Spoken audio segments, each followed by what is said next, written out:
Hey, this is Alvin. This is Parapants. Kotetsujou, Kotetsujou, no, Kabaneri and the Iron Kabaneri. Foresters. I'm not a Kabane, and I'm not an Airy. I'm a Kabaneri. I don't know. We talked before about hybrids and how it's like, I mean, it's like, I don't know. I guess it's Like cool. half races. Yeah, it's like, oh, I've got all the strengths, Yeah, but I'm but still this, human. yeah, this is different. This is like a disease. This is like having, I don't know, Being a zombie, but not being a zombie. it's like having like overpowered disease or They're something. like vampires. Like imagine They're if dyslexia could give you like super strength or some shit. and what? And I drink blood. Yeah, you had to, All you had right. to drink So this is blood. episodes 2, 3, and 4. It was good. It was great. Like what? Go ahead. Lots of Go action. ahead, what? Oh, you want to say anything about No, I want overall? you to go through your thing. Don't call attention to my thing. Anyway, I'm gonna go through my thing. I guess I'm taking point on this. What did I write down? I like that intro with the friend where he was just like, "Hey, I killed that zombie," and he's like, "Really? Yeah." And then he's like, "Yeah, and I got bit." He's like, "Wait, what? No, but it's okay." You know, I thought like when we saw the first episode, um, You mean episode 1? All yeah, right. when we saw episode one, Ikoma, that is the main character's name, Yeah. or Ikoma. You keep saying he's gonna die. You're like, "Oh, that guy's gonna die." No, his friend. I thought his portly friend was gonna That's what I die mean. because it seems like the portly friend always dies, but Ikoma seemed to know what to do immediately when he got bit in the first episode. That I was under the impression that he had been bit before, but apparently he and his buddy have just been, they've been studying these monsters and, how the I guess the pathology of the disease and how to kill them.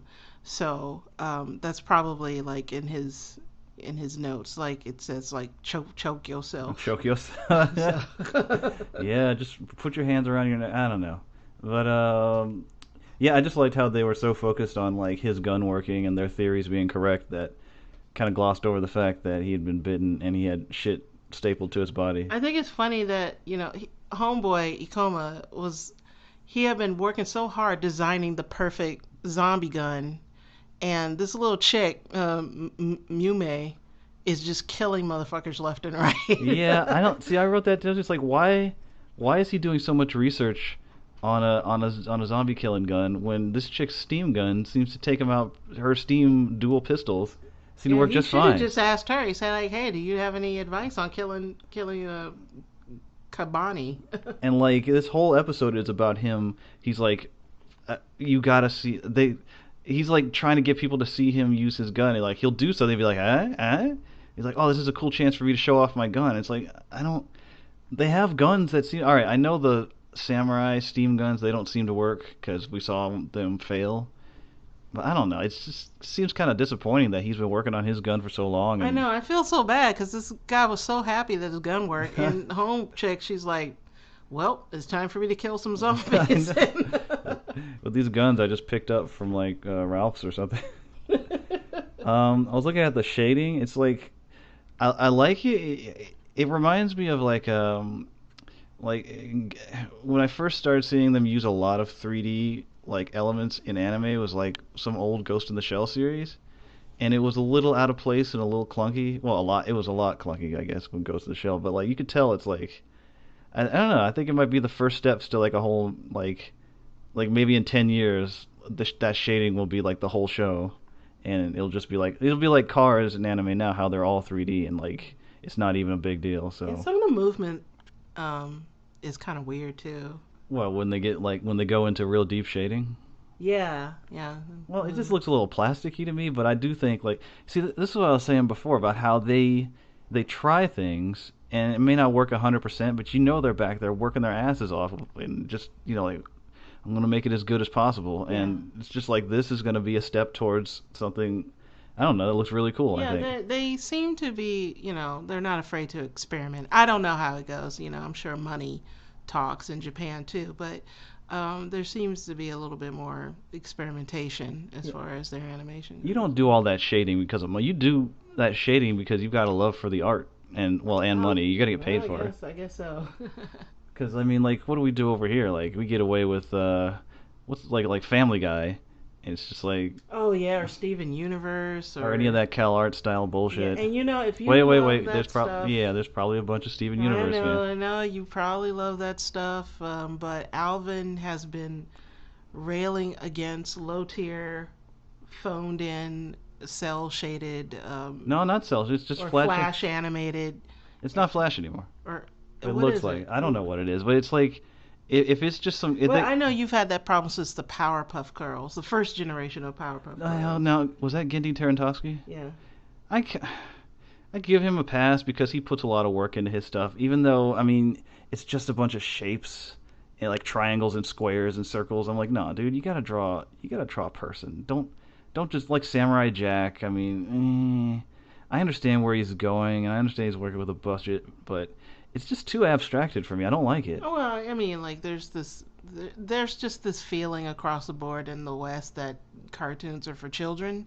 So you don't really have to invest a lot of detail. You just have to make them fun and wacky. Yeah. Um, It's like modern art where it's just like, oh, it just evokes a feeling and that's good enough. Like I draw this flat character with noodle arms, but I give him a big smile and I make him do crazy things. I don't know how I don't understand how, we get this impression that animation can't tell a compelling story. Wait, And who said that? no, it's just our attitude towards animation in North America or in the West. Is that animation, it okay, I won't say compelling story, but mature story. It can't tell a mature story. It can't tell something that's weighty. I'm sure the fans of I see mean, like when people say like, "Oh, well, Inside Out was a In compelling and Out. In and Out. Inside Out was compelling, and Toy Story was weighty with its themes. Don't forget Up. That dude's and wife died. and Up. But yeah, I get it. You're absolutely right. But those things are geared towards children. You're not gonna see animation with violence like just Well, I wasn't mature content in it. No, I'm praising this animation and just Japanese animation in general for having that, because who the hell else is doing it? Yeah, I'm just more. I mean, I think I just started on this tangent more about. I mean, seeing a bunch of drawings where they worked a lot harder than they had to make something look really nice, Yeah. and that's something you can only really get out of We Japan can't now. say that about Super Lovers. Oh, With the no noses. yes. All right, yeah, sometimes a budget is a budget, and you just got to get that shit out. But all right, let's get back to this episode. Oh yeah, the tent cloak. That looks pretty fucking handy. Tent cloak. That where she's like, oh, I got to go to sleep, but she puts her cloak over her head and like makes herself a little She personal, just dims- little pup Little tent. tent. Yeah. That I want one of those. yeah. When I'm at work and I just tell my boss, well, it's time to take my break now. And I just disappear in this Disappear little... to your cloak. That would be sweet. Kabane sticking did they attack in that episode?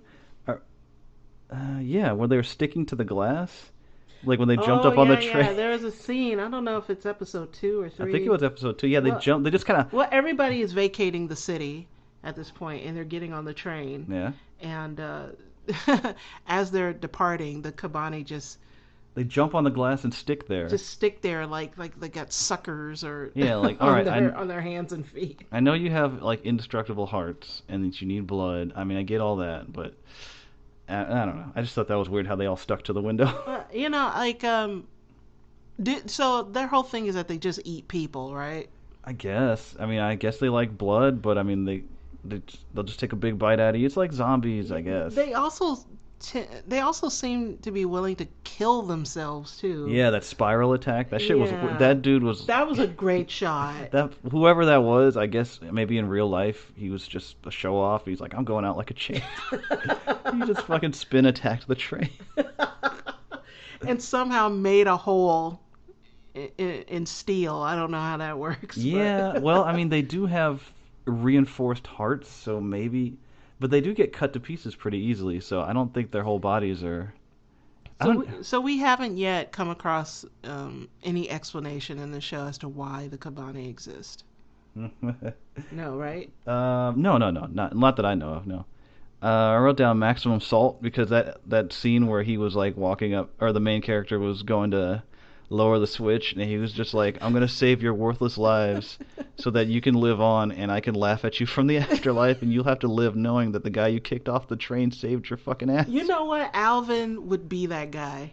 You know, a lot of us dream of having that moment where you could just do like a final fuck you with a fucking groundswell of music and have everybody just make everybody feel like shit right before you die. But I don't know, that struck a chord with me. In the end, nobody really cares. All they care is like, Yeah, woohoo, we got out. yeah, It's you like, know, "Shut out, no, asshole." well, fuck you. Like you said, I'm laughing from the afterlife. But yeah, that was pretty cool. His voice got all weird. Yeah, it got super deep. Hmm. I don't know. I was telling Parapants, I wrote "kill yourself, bitch ass nigga samurai." I think I'm talking about who that. His name's Cruz. Kurusu? Cruz. I hate that Oh, dude. you mean the main The blue guy and the samurai blue guy. Yeah. Yeah, the honorable dude. I mean, he just loves pointing his gun at people and be like, that's against the rules. Fucking. Well, you know, he's Is that got a job to do. was this the episode where he was like, if you have any honor as a human being, kill yourself? That's why I wrote "kill yourself, yeah, bitch, kill nigga, yourself. samurai." Because he's like, here, if you have any honor, take this fucking explosive and kill yourself. Like, fuck you, dude. Suck a dick. Oh, yeah. See, I guess Kurusu and his crew are all about killing themselves for honor. So I feel like the creators are making me hate that dude on purpose. no. I mean, like, yeah, to our modern sensibilities, he's a very unsympathetic asshole. But you know, you put yourself in his shoes. He's got a job to do. His job is to protect that chick. Yeah. And uphold his his code of honor as a samurai or a bushi. So Yeah, whatever. He's an asshole. that's because you have no code of honor to live up. Nope. All right, next episode. Oh god, they immediately start complaining about food. It's like Oh yeah, those people are assholes. Fuck you. whenever they like, there's been other animes where like you get a crowd of people who just escaped some shit, and it starts going into their inner dialogue, or they start muttering, and they are just the most ungrateful fucking dickheads. It's just like less than a day after you escape from this zombie attack, you're all running you've all lost people. A lot of people probably didn't fucking make it. You're lucky to get on the train, and they're like, "Man, this food is bullshit." I want to complain to the chef. But the old people on strike because they want to hold a funeral. And there was something on Gundam, like the original Gundam, the same way. Like, or it might have been the original or one of the older series where like old people got on the bridge or something, and they're like, "We want to go to Earth, and we're not gonna leave." And the captain was like, fucking old people shit. But I wonder if that was a callback. It's always the old people wanting to stop the machine. They won't even stop anything. So They're just sitting there. Well, no, they said that stop the train so they can honor their dead. Yeah. I don't know. She's just thrown off. No, but we got our first look at the Japlish Western engineer. That guy. He better not get bitten. Awesome. He better either be a villain. No. He was obviously doing some research abroad, and I don't know. It's weird. Yeah, the guy with the goggles, and he's got like kind of blondish hair flipped up on the sides, and I didn't write down what he said in this episode, but the next episode he was like, "Mada repair ga owatemasen" or some shit. He did it like the biggest fucking gaijin accent. I wonder if they got a real. I think that was a Western person, because you can tell. No. You can tell when they have a Japanese person trying to pretend like they don't know Japanese. No. Because why would a Western person try to make himself sound even more like a stereotype? Because that's the character he's playing. Oh, come on. That's a stretch. I think it's just a Japanese person who knows how to intone English pretty well. He knows how to fake I mean, come on. That's like saying like an American voice actor puts on a Japanese voice. Okay. Or a Japanese accent, and there's just a Japanese person putting on a fake accent. I don't know. I want to think it's a Westerner. Well, that's what he wants you to think. He's good if you think that. I wrote down, "That's just the kind of man I am." Who said that? Oh, that's the that asshole kid that for some reason. Oh, that guy. Yeah, he's great. Okay, all right. So the people on the train decide that Ikoma and Who is he? Is he the main guy? main guy and Mume. She's a little assassin girl. They're both Kabaneri, so they're half human, half Kabane, right? And everybody on the train decides to lock them in one of the train cars to keep them separate from the humans. And for some reason, as a form of punishment for showing, I don't know what. What did he do? As a form of punishment for showing, sympathy and niceness to the Kabaneri, the people on the train throw in this girl. I don't know who she is. I think she's related to Kotetsujou. I'm not sure. They throw in this girl, no, Ikoma's friend, and one of the engineers. Yeah, I know. I get everybody but that asshole. Yeah, and no, it's because like the two people, the girl and the friend, you understand because they were nice to the freaks. Yeah, they were nice. And they to say them. we don't want any Kabaneri sympathizers, but that engineer kid, he's like, wait, he's just thrown in there and like, why? He's like, why am I in here? I think I'm sure there was like an explanation in the manga.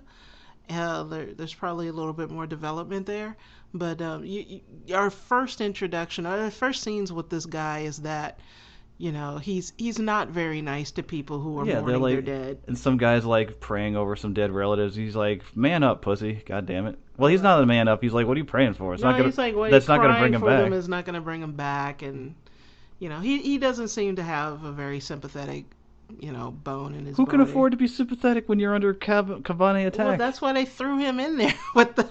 These people do not deserve to be saved. This is a whole train full of fucking assholes. They'll flip on you for no fucking reason. Jesus. Yeah. And I've never been so hungry in my life watching the last episode. Well, I haven't got to the last episode yet. That scene where they were trapped in there and being all deep with each other and stuff, talking about their life stories. I don't know why I didn't notice before. Can the dead sister be a variation of the sixth sister? No, because she's not there anymore. But I just noticed like there used to be a lot of. If they're not six sisters in the hospital, they're just dead sisters. Yeah, well, you gotta have a reason to be somebody. I mean, look at me, well. If your sister were sick in the hospital, would that make you want to be a better man? No. I'd be one of those fucking scrub people on the train and be like, fuck that guy, lock him in there. Yeah. This food isn't good enough. I only get one fucking tamale? The fuck? What am I going to eat after that? No, but I was looking at the hero's design. I like how he had the big 70s hair and like the low voice. And his voice act, that was a very uncommon voice coming out of him. I know it's weird to bring it up in the third episode, but I think it was more pronounced in that scene. But no, I liked how it was a throwback design on the guy. Well, it feels like it to me. Kill your sister rough. Oh yeah, that whole scene with him having to kill his sister, that was fucked up. That was hard to watch. Why was that fucked up? Because he had to kill his own sister. Well, she was a monster. Look. Some of us might have a problem killing our siblings. some of us might not. Anyway. If I were a calamari, would you? No, I'd let you bite me, and then I'd fucking I'd strap some shit around my neck so I get superpowers. and then I'd be like, what now? That shit where she he let that chick stab her with a knife. Princess Ayane. Yeah. Ayane Hime or whatever, Ayana something. That was a little rude. I mean, she's like, I've got a point to make. He's like, okay, just stab. It's like, I don't know what that proved. Really? No, it was supposed to get the people on his. He's like, check this out, stab. He's not attacking me. Does anybody else want to come up here and stab him and see or something? And he just goes with it because he's a nice guy. But I don't know. I just have this problem with these cartoons where like the misunderstood hero saves people, but they still want to fucking slaughter him. Not that those fucking farmers would have done shit. I mean, those. I like the assassin girl's attitude better, where she's like, come on, you guys are fucking soft as fuck. And I don't know. I feel like I like that she's actually out there provoking people and not giving a fuck. So otherwise, I'd be pretty frustrated if it was just that guy. And I wrote down goddamn pregnant Kabane because that was also rough. Having to fucking kill a pregnant lady. That's just. I mean, get the damn. feeling like that scene was just kind of put there for shock value. I mean, what exactly did it serve? No, I don't. That pregnant people can get infected too? Yeah, yeah. I mean, you gotta wonder why a Well, I pregnant mean, lady maybe instead of just to a. be fair, that I mean, this could come up again in later episodes, but I'm just wondering at it now because it just kind of seemed like what was the point? Yeah, and I don't know if the baby would have been born dead or just not born or. Well, the Yume said it was, it was like a little baby Kabane. No, I think she said the baby wasn't gonna be born. No, she said the baby was tainted. Yeah, tainted. Oh, I don't know. All right, fine. Yeah, it just seems like a wasted opportunity seeing what happens when the baby was born, but I know. I thought Home Chick was gonna cut that baby out and save it to show, how cool she was. And, or cut it out and it would be a monster and have to kill it, but I don't know. yeah. Either way, it was just like, oof, come on, man, fucking the scene with him killing his own sister and then you gotta fucking end it by killing a pregnant lady. I'm like, Jesus, all right, I get it. I mean, this is a dire situation, I guess, which doesn't explain why you guys are acting like assholes. I guess they're panicking, but it doesn't really bother me that much after you see so many of these cartoons that have these like really horrific moments, or you watch Game of Thrones and you just kind of accept it. Mm-hmm. Oh. That sucky situations happen to people. Yeah. All right. Well, the 4th episode, the fucking swordsman Kavane comes in and fucks shit up, and he's got like a fucking fin or an ear on his shoulder for some reason. Oh wait, hold on. We got to talk about as the train enters that tunnel beneath the bridge or whatever, that tunnel. Oh, that one shot. Shower of zombies just jump on that. I gotta say that's a beautiful shot.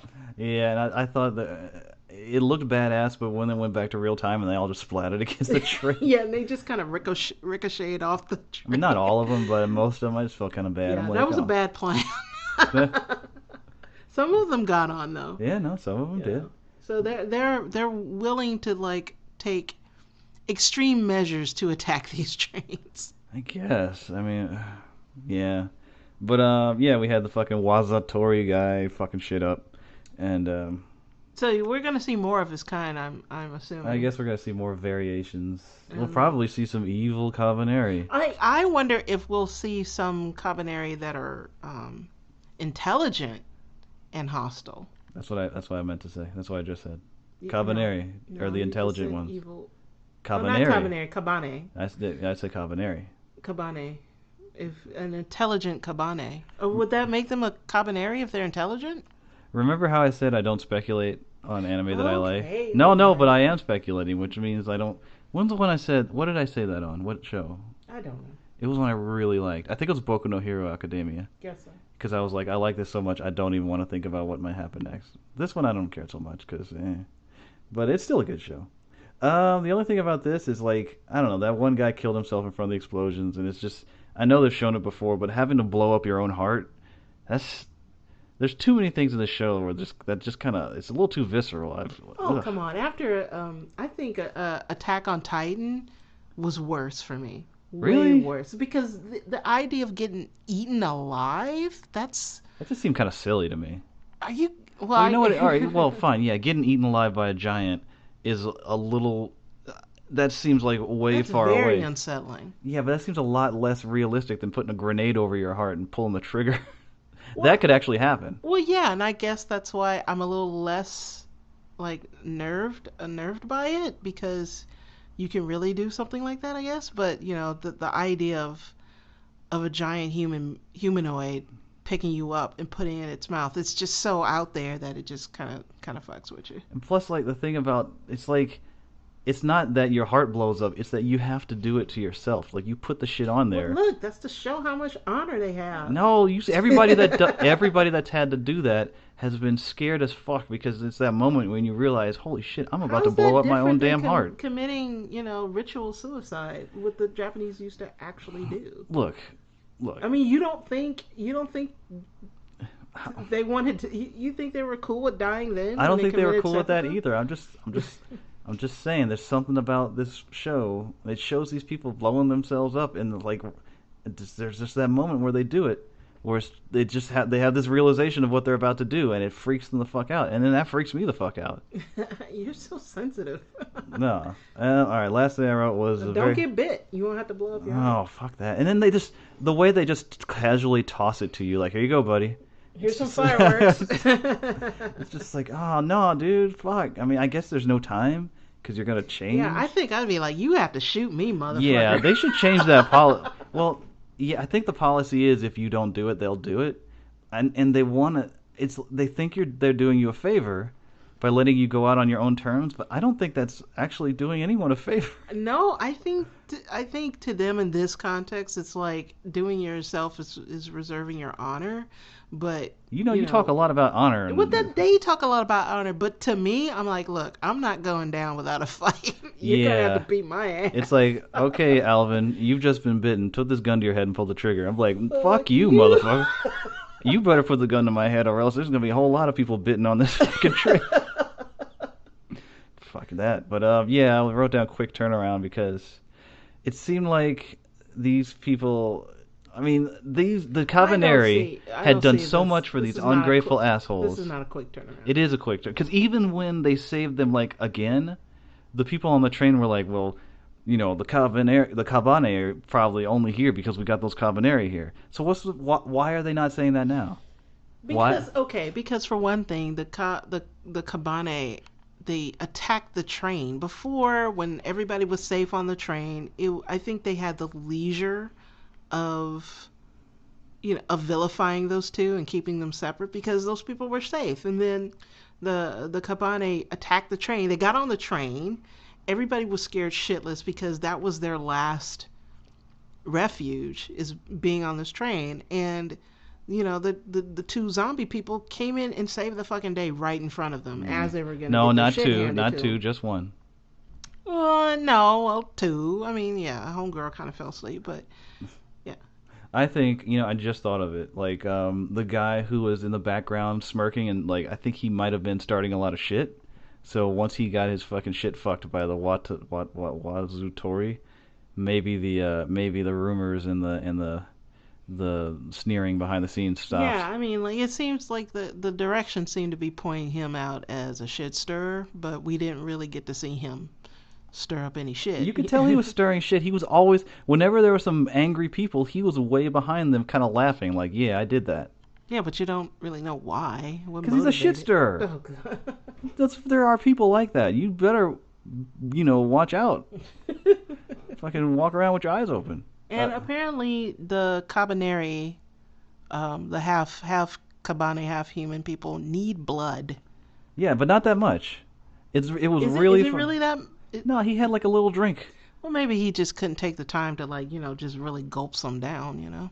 It was painful to watch them keep fighting, and like they're like, just give us some blood. Just give them some fucking blood. That's what I was saying for the past 20 minutes. The last 20 minutes of the last episode. No, the last 10 minutes. I was like, just somebody give one of these assholes some blood, so they could fight, because it's making me thirsty and hungry at the same time. Yeah, it makes me weak. We're very sensitive to that kind of thing, like making somebody work against their caloric needs. Yeah, but yeah, I don't know. I mean, of course, I guess Karus is not on board. He's probably like, "Ooh, if you make a wrong move, I'll kill you myself." Karus is on board. I think he's cool with them. No, I don't think he's so. Cool with them. He's an asshole. No. Although I did like his sword play. That was pretty badass. It was pretty badass. I mean, like the fights in here are pretty cool. They're a little too quick. Like they jump a little too quickly for me. No, but I think they are. But well, come on, they have to. They have a lot of shit to go through. But they did take the time with his. I wonder if they're like followed some like strict swordplay rules that sword people over in Japan would be like, yeah, that's my shit. Yeah. I could totally do that shit. I did that shit the other day. See, they're doing it right. Fucking dudes turn off the show, then immediately start practicing with their sword and be like, yeah. Yeah, I don't think they have that phenomenon in Japan where if they recreate some sort of samurai sword scene and a bunch of people just fly to the internet. It's like, that's totally wrong. No, you know what? Maybe they do. I think they totally have that. Because Really? that's universal. Complaining about shit that you think is inaccurate is worldwide. But yeah, okay, so that was episodes 2 through 4. They're taking the shitty mountain trail because that's the first thing you do when you take command is you put everybody in danger. It's like, give me the key. All right, we're going that way. Now, what's the most ridiculous plan that's against everyone's best interest? It's like, how can? All right, thanks for the key. How can I fuck this shit up the quickest way possible? Well, there's another track. All right, good. I like that. Well, there's this one track in the zombie land. It's called the zombie track, the Z track. Nobody uses it. So, like, perfect. Let's take that one. Take me down that track. It'll get us there. It's got an ice cream parlor. We'll get there 6 hours earlier. I'll be there in time to watch Game of Thrones. Yeah, okay, we'll see. I want to cut it off, but like, there's just something about this world that I just don't find. It's just I don't feel like I'm very settled in it. Well, that's because they're constantly in motion. Yeah, but it's like how I don't know. It's a nitpick. You don't really get to see like the towns and how the government is structured and how the people interact with each other. You don't really get to see like. What we got to see of the town was pretty short, and all of a sudden everybody was on a train. So it seems like there's a very rigid social structure for towns that are very far apart and seem to have no way of communicating with each other. So, I mean, it seems like if these towns were so isolated by masses of zombie-infested forests, then they would just develop their own politics. I mean, I know they got trains, but I don't know. Like, if some guy in a town a zillion miles away by train wants you to pay taxes, it's like, no, fuck that dude. I mean, what's he gonna do? Come over here and fuck my shit up? Yeah, There's zombies out probably there. like little places where they're self-contained. I can't see like one person being in control of these very distant townships. Yeah, I think that might be my problem with it. It's like, oh, we got to go over here. It's like, well, it's like that in Attack on Titan. No. Attack on Titan. Yeah. Is there any other town? There's just one town. I thought I was under the impression there was more than one. Well, it's a big town with different layers. Yeah, I know that, but I was under the impression there were other places because that town had been destroyed too. No, different layers have been destroyed. Oh no, parts of it. I don't know. Because they had to get on a boat, remember? Shingeki no Kyojin? A Yeah, boat? I think so. Ain't no boat. I think they had to get on a boat somewhere. They had to get on something. They had to leave. All right, now we're starting to sound real stupid because I don't know if there was a boat or not. And you're probably thinking like, no, that's not what happened. Oh man. Well, your fault for listening to us. Yeah. No, we'll try to be better. I'll try. Yeah. No, we won't. I will. I'm going to try to be better. I'm trying. All right, that was episodes 2, 3, and 4.